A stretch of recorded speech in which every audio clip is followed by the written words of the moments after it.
Un seul titre au sommaire de cette édition du journal. Le président de la République, Félix-Antoine Tshisekedi, a pris la parole à la 28e édition du forum minier Mining Indaba en République sud-africaine. Occasion pour les chefs de l'État d'exposer les opportunités qu'offre le secteur minier congolais, mais aussi d'appeler les miniers œuvrant en République démocratique du Congo au respect de la législation en vigueur. Les détails à suivre dans cette édition du journal. Voilà tout pour les titres. Bienvenue à toutes et à tous. Le président de la République, Félix-Antoine Tshisekedi, a pris la parole ce mardi 7 février à l'édition 2023 du forum minier Mining Indaba qui se tient à Cape Town en République sud-africaine.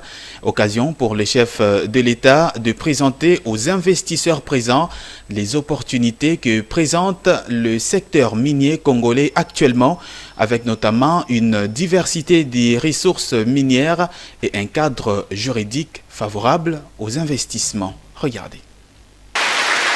Très attendu à ce forum, le président Félix-Antoine Tshisekedi a pris la parole dans la matinée devant une assemblée composée essentiellement des acteurs intervenant dans le secteur minier africain. Pour le chef de l'État congolais, ce forum Mining Indaba est surtout l'occasion de présenter aux investisseurs présents une image attractive de la RDC.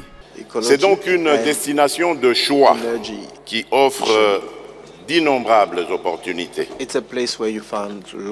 Financiers, exploitants miniers, équipementiers, sous-traitants, recycleurs, chacun peut y trouver sa part. Que la République démocratique du Congo est un lieu idéal qui présente de multiples opportunités d'affaires pour les investissements miniers. Considérant que la couverture du pays en termes de recherche n'est approximativement que de 19% du territoire national, il y a lieu de déduire que le pays est encore sous-exploré. Le président de la République a également rappelé le rôle joué par la République démocratique du Congo dans les différentes révolutions industrielles, la diversité de ses ressources minières qui font du pays un géant minier sur le continent. La RDC qui dispose à ce jour d'un cadre propice au climat des affaires, particulièrement dans les secteurs miniers. Aujourd'hui, la République démocratique du Congo dispose d'un cadre juridique adapté, servant à faciliter les opérations commerciales, à protéger les droits de propriété et à régler les litiges. Les avantages fiscaux et autres facilités liées à la promotion des investissements sont accordés dans le cadre du Code d'investissement, du Code minier révisé, des zones économiques spéciales et du guichet unique de création d'entreprises, ainsi que du guichet unique intégral du commerce extérieur.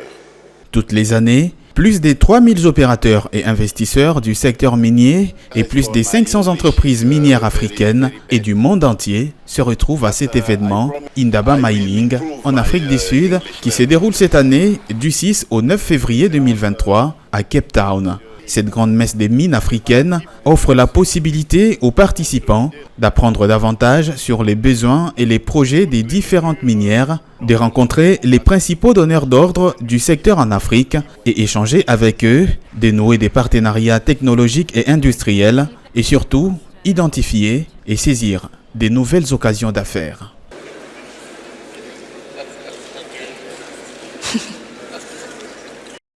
Ce forum était également l'occasion pour le président Félix Tshisekedi d'interpeller les investisseurs miniers sur le respect de la législation en vigueur en République démocratique du Congo, tout en martelant sur la loi qui régit les assurances en RDC, une loi qui est délibérément violée par les miniers dans le pays. Le chef de l'État a aussi appelé les investisseurs à venir explorer les multiples opportunités qu'offre actuellement le secteur minier congolais. On l'écoute. C'est ici l'occasion de soulever ici, de souligner le sens d'un partenariat juste. C'est celui qui respecte la législation en vigueur dans le pays hôte.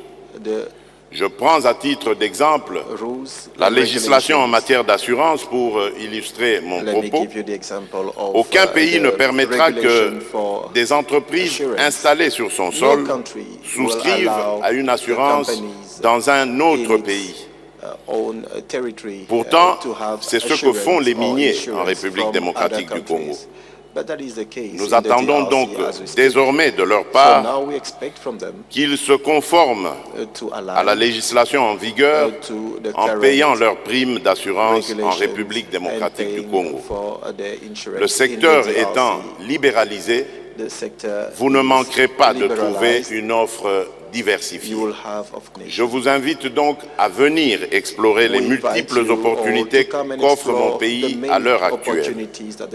Il s'agit entre autres du projet d'installation d'une usine de raffinage locale de notre cobalt pour produire les précurseurs nécessaires à la fabrication de batteries pour véhicules électriques, ainsi que de la mise en place d'une chaîne de valeur dans le secteur de l'or, d'exploitation artisanale, ainsi que celui des 3T, coltan, étain, tungstène. En partenariat évidemment avec la société Primera des Émirats Arabes Unis. Dans le reste de l'actualité, jamais en République démocratique du Congo, la lutte contre la corruption n'a atteint des proportions actuelles. C'est l'affirmation du ministre de la Communication, Médias et porte-parole du gouvernement, Patrick Mouyaya, lors du point de presse tenu le lundi 6 février 2023. Il commentait le dernier classement des Transparency International sur l'indice des perceptions de la corruption dans lesquels la République démocratique du Congo justement a gagné 3 places. Le reportage est de Tony-Antoine Dibendila et Joe Manana. Nous nous sentons très à l'aise lorsqu'on parle de corruption parce que jamais dans ce pays on a eu des machines de lutte contre la corruption aussi engagées et mises en place. Je vous cite l'Inspection générale de finances, je vous cite l'Agence présidentielle de lutte contre la corruption, je vous cite la Cour de comptes. L'IGF n'est pas une création du président Tshisekedi, c'est une institution qui existait et qui fonctionnait, mais l'IGF ne disposait pas de l'influence ou de la capacité qu'elle a aujourd'hui pour traquer les détourneurs. Et d'ailleurs, vous suivez régulièrement l'IGF sur la télévision nationale et partout où il fait aussi un peu plus de pédagogie. Je ne vous vendrai pas un secret pour vous dire, par exemple, que les dépenses, même les dépenses publiques, parfois avant qu'elles ne s'effacent, l'IGF intervient en amont. C'est pour vous dire l'environnement dans lequel nous sommes. L'IGF ne fait pas seulement le contrôle a posteriori, mais parfois elle intervient en amont, déjà dans le départ. Et donc, c'est pas nous, lorsqu'on parle de corruption, nous ne nous sentons pas particulièrement interpellés parce que nous avons déjà une stratégie pour régler les problèmes, mais le véritable défi que nous avons sur le sujet de la corruption, c'est de voir comment on accroît les moyens de production pour être sûr que chacun, où qu'il travaille, gagne suffisamment pour tenir le 2 bouts du mois. Je ne voudrais pas justifier les Madé Swabana ou tout ce qui s'y raconte, mais je crois qu'il y a aussi cette problématique de la prise en charge des salaires et des revenus qui doit être considérée dans le cadre du contexte général, mais que ce soit pour le président de la République ou du gouvernement ou de l'IGF ou de la Cour de compte ou de la PCLR, des stratégies sont mises en place pour lutter contre la corruption et pour cela, nous n'allons pas nous jeter des fleurs. Toujours lors de ce point de presse, le porte-parole du gouvernement congolais s'est largement attardé spécifiquement sur les efforts des institutions congolaises de lutte contre la corruption, mentionnant dans cet extrait choisi par Tony Dibendila l'inspection générale des finances, mais aussi l'agence présidentielle de lutte contre la corruption APLC en sigle et la Cour des comptes. Regardez. Mais nous avons des résultats. Le ministre de la Communication et Médias a cité l'Inspection générale des finances, l'Agence présidentielle de lutte contre la corruption et la Cour des comptes, des institutions devenues symboles d'une lutte acharnée contre la corruption et les détournements des deniers publics. Rappelons les dynamismes actuels de l'IGF sous Félix Tshisekedi. Celui-ci souligne que cette institution de lutte contre la corruption existait avant l'arrivée au pouvoir de Félix Tshisekedi. Sauf que ces moyens d'action étaient très limités, tout en mentionnant les contrôles en amont de cette institution crédible avant chaque dépense publique. Il est revenu notamment sur les résultats obtenus dans la lutte contre ces fléaux. Mais nous avons des résultats. Regardez, de 2020 à 2023, on est passé d'un budget de 5 milliards à un budget de 15 milliards, un accroissement d'à peu près 200%. Ce n'est pas de la magie, mais c'est parce que justement, on a bouché les trous, des manques à gagner, des corruptions, d'exonérations. Toutes ces petites pratiques qui entouraient les finances publiques aujourd'hui n'existent pas et nous allons continuer à faire davantage pour capter le maximum de ce que nous produisons pour que cela soit injecté dans l'éducation, dans la santé, dans les routes pour les biens du peuple congolais. Et de conclure qu'actuellement, plusieurs stratégies sont mises en place pour réduire considérablement la corruption en République démocratique du Congo. Ce mardi 7 février 2023, le monde entier commémore la journée mondiale de l'Internet. Et à cet effet, nos reporters ont rencontré un opérateur dans ce secteur, un entrepreneur congolais qui revient notamment sur l'importance de l'économie numérique. J'ai repris de les suivre dans ce reportage des Claude Congo et Pichunzita. À l'occasion de la journée mondiale de l'Internet, cet entrepreneur qui exerce dans le secteur de l'économie numérique assure que l'Internet est un moyen très important qui permet de faire la promotion des produits et services à moindre coût. Pour lui, c'est un canal très important capable de booster l'économie nationale et faire la promotion du business. L'Internet, c'est un meilleur moyen pour nous, les entrepreneurs et surtout nous qui avons des entreprises. Ça nous a permis d'être connus. Quand je parle de nous a permis d'être connus, cela veut dire que je touche beaucoup plus aux entreprises. L'Internet a permis à ce que nos entreprises soient connues, c'est déjà un avantage. Pour se faire connaître, il a fallu que nous puissions passer dans des chaînes de télévision, il a fallu que nous puissions payer le frais pour se faire connaître. Mais aujourd'hui, grâce à Internet, on peut se faire connaître juste à la maison, en étant à la maison. Si vous avez juste votre connexion, vous pouvez faire connaître votre entreprise. C'est déjà un avantage. En tout cas, je dirais, le business sur Internet évolue très bien. Et surtout lorsqu'on est sérieux. Lorsqu'on a une entreprise sérieuse, je pense que vous allez évoluer très bien. Lorsque vous avez des services, des bons services à vendre aux clients, en tout cas, vous aurez toujours des avantages à l'Internet. Il demande par ailleurs au gouvernement de la République de porter plus d'attention sur les secteurs numériques à travers le ministère du tutelle. L'État gagne puisque nous n'accédons pas à Internet gratuitement. Nous payons le frais pour accéder à Internet. Nous achetons les unités, nous achetons les forfaits. Et il y a des réseaux téléphoniques ici au pays qui nous permettent d'acheter les unités, les forfaits. Et je pense que lorsque nous faisons déjà cet acte-là d'acheter les unités, soit les forfaits, je pense que nous payons déjà en quelque sorte l'impôt, ou soit l'État gagne aussi. Signalons que cette journée mondiale est d'origine anglo-saxonne. Elle existe depuis 2004. Son objectif est celui de sensibiliser sur les biens fondés de l'Internet. Dans un autre chapitre, les agents du programme national de l'hygiène aux frontières au port des Matadi et des Boma sont entrés en grève avec pour risque justement le blocage des produits à grande consommation à destination de ces deux ports. Il s'avère nécessaire, en tout cas selon plusieurs observateurs, de renforcer la production locale afin de réduire la dépendance à l'importation des biens de première nécessité, selon le président de l'association des consommateurs que je vous prie d'écouter dans ses propos. Cette situation interpelle le gouvernement et nous-mêmes les consommateurs, parce que du côté gouvernement, il aura les recettes de l'État vont diminuer et du côté consommateur, ça constitue un danger parce que lorsque les agents affectés à la frontière ne travaillent plus, il aura rareté des biens de première nécessité sur le marché. En plus de cela, les consommateurs risquent de prendre ou d'acheter des produits avariés qui ne répondent même pas aux normes.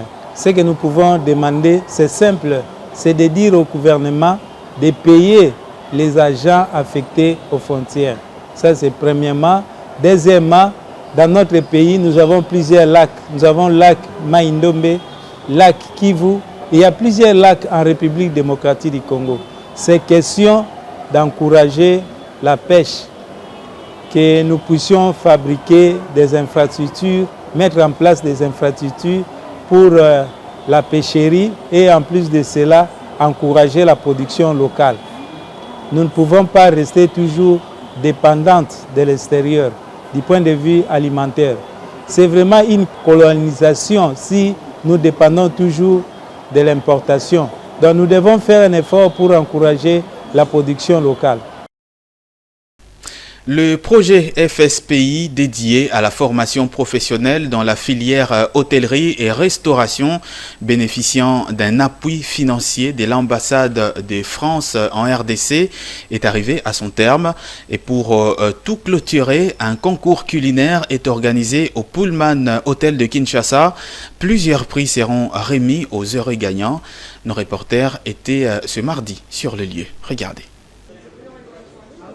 Ces concours est venu sanctionner l'aboutissement du projet FSPI de l'ambassade de France en République démocratique du Congo, dédié à la formation professionnelle dans la filière hôtellerie et restauration. Un apprentissage qui a duré 2 ans, bénéficiant d'un fonds évalué à plus de 200 000 $ américains. Quant au fond du concours, les différentes équipes étaient appelées à préparer un plat suivant les règles éditées par les jurys. Plusieurs prix seront remis aux équipes gagnantes, expliquent ces formateurs. On met en œuvre un projet de l'ambassade de France en hôtellerie-restauration.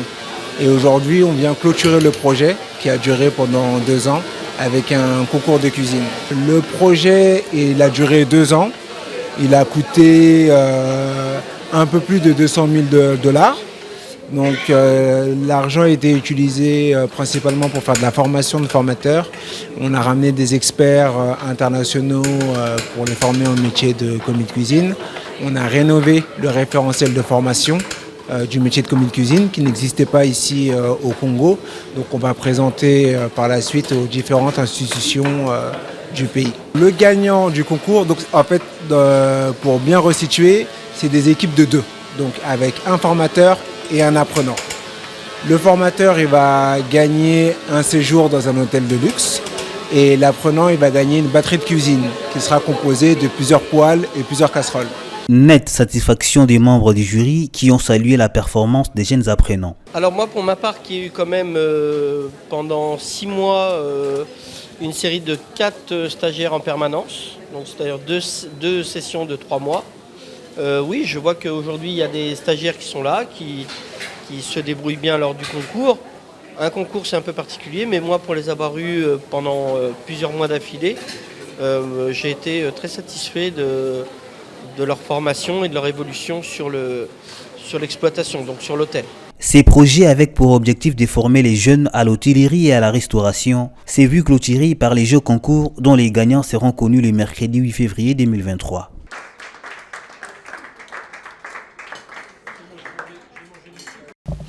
Et place à présent à notre focus de ce journal. À Kinshasa, les familles sont beaucoup attachées à la sépulture de leurs proches disparus.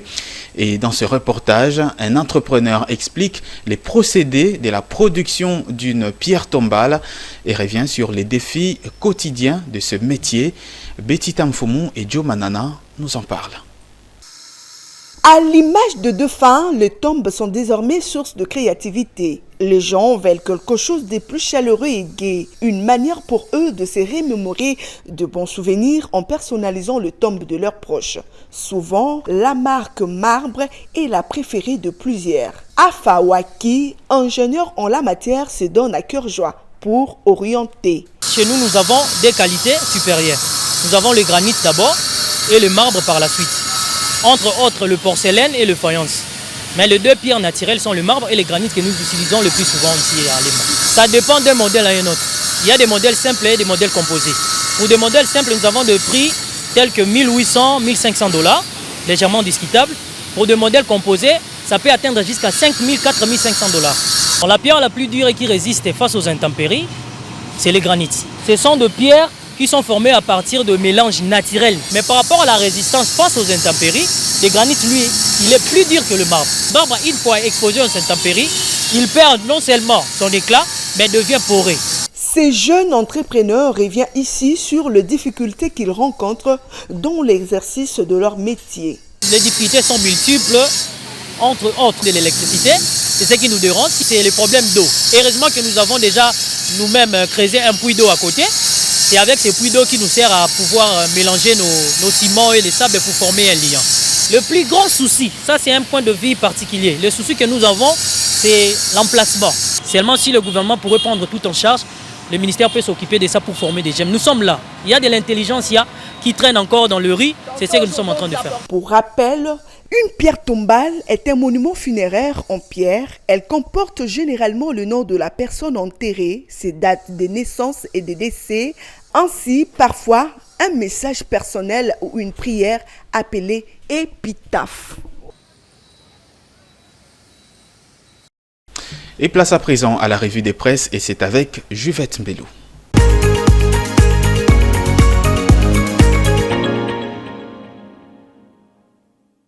Bienvenue dans cette revue de presse économique. Débutons cette revue de presse avec l'agence congolaise de presse qui titre à sa 10e page « Baisse des prix du cuivre et d'argent sur le marché international ».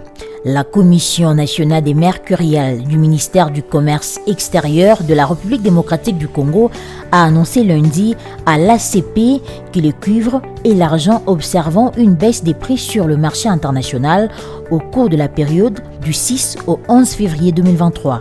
Ces produits miniers marchands, le cuivre et l'argent ont connu une légère baisse des prix sur le marché international en s'y négociant respectivement à 9 221,40 $ contre 9 265,15 $ la tonne et 0,77 $ contre 0,79 $ le kilogramme. Cependant, révèle le journal, les prix du cobalt, du zinc, de l'étain, de l'or et du tantal connaissent une hausse au cours de l'année en cours, a-t-on lu dans les condensés des mercuriales de la Commission des mercuriales du commerce extérieur. Le communiqué de la Commission nationale du commerce extérieur a relevé par ailleurs que les prix du cobalt, du zinc, de l'étain, de l'or et du tantal connaissent une hausse sur le marché international au cours de la même période en s'y négociant respectivement à 48 324 $ contre 48 318 $ la tonne,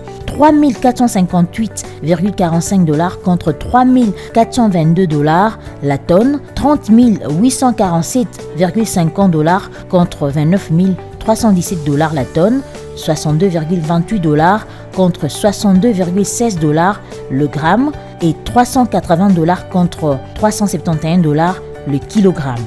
La Consoeur note que la Commission nationale de mercurial du ministère du Commerce extérieur a également annoncé que les produits agricoles marchands, à savoir le café arabica, observent une hausse des prix sur le marché au cours de la même période, sous examen en s'y négociant à 3,16 $ contre 2,83 $ le kilogramme.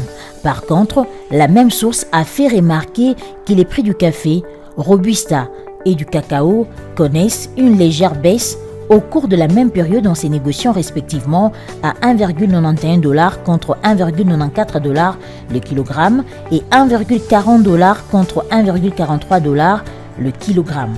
Terminons cette revue de presse avec l'Avenir qui titre pour sa part RDC, l'AJAC lance la campagne médiatique sur l'authenticité alimentaire.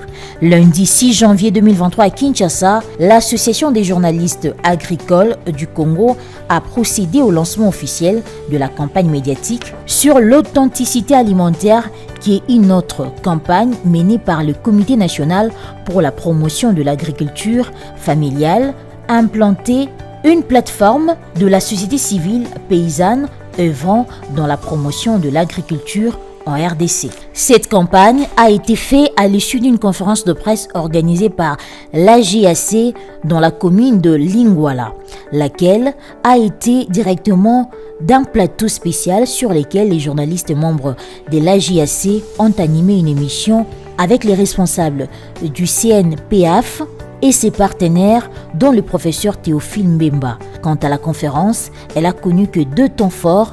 En premier lieu, c'était des discours. L'ambassadeur porte-parole du point focal, AJAC Kinshasa en charge des finances et administration, le journaliste Fachi Soko a d'abord présenté la note technique de son association. Puis le secrétaire technique du CNPF RDC, Sylvain Toumba, a fourni des explications autour de sa plateforme et ses activités, mais aussi sur la décennie des Nations Unies pour l'agriculture familiale et la campagne Authenticité alimentaire. Et lancement de la campagne médiatique a été fait en dernier par l'ambassadeur président du point focal AJAC et Kinshasa. Fin de cette revue de presse économique. Merci à vous de l'avoir suivi.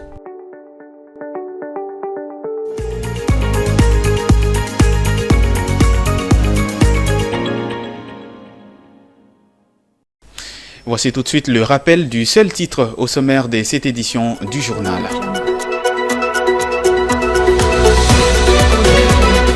Le président de la République, Félix-Antoine Tshisekedi, a pris la parole à la 28e édition du forum minier Mining Indaba qui se déroule en République sud-africaine.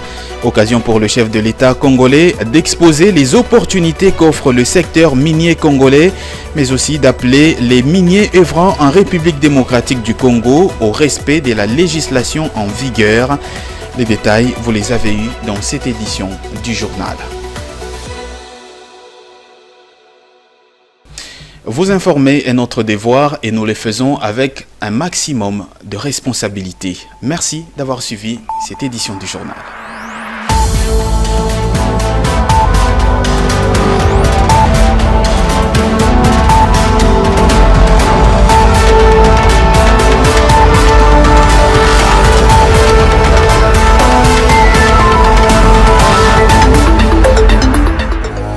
Dans une sphère médiatique, essentiellement tournée vers des contenus généralistes, où l'originalité n'a plus sa place au chapitre, où le secteur de l'économie et finance, pourtant poumon d'un État, sombre dans les oubliettes, voici enfin Ecofin Télévision. Économie et finance télévision, votre chaîne thématique essentiellement économique, vous offre un contenu original. Nous traitons des questions monétaires, commerciales, énergétiques, minières, pétrolière et environnementale. Notre créneau, vous proposer des informations, des analyses, des perspectives et prévisions économiques. Ecofin Télévision vous permet également de comprendre la coopération entre les États et les institutions, sans oublier l'épineuse question de la dette. Ecofin Télévision, tout savoir sur les investissements, les échanges commerciaux, la balance commerciale et la balance des paiements, le taux d'échange, l'état des lieux de la lutte contre les détournements des finances publiques, la coopération bilatérale ou multilatérale. Ecofin Télévision vous explique comment l'économie nationale est directement liée à l'économie mondiale. Notre particularité fait notre originalité. C'est pourquoi nous disons Ecofin Télévision, mieux que savoir sur l'économie et finances, comprendre.